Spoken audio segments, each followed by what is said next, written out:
Alright, Leslie, radio check. Naririnig kita ng malinaw na malinaw.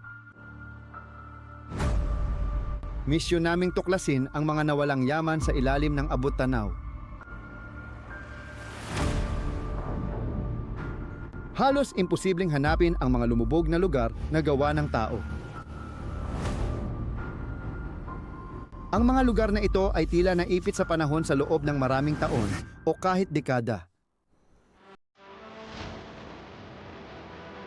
Sumisisi tayo sa mga kwentong nawala sa ilalim ng alon, unti-unting naglaho sa alaala ng lahat.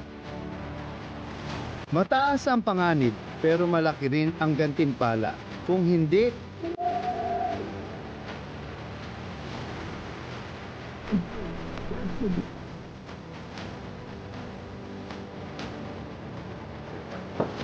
itong mga lugar ay nagtatago para hindi matuklasan.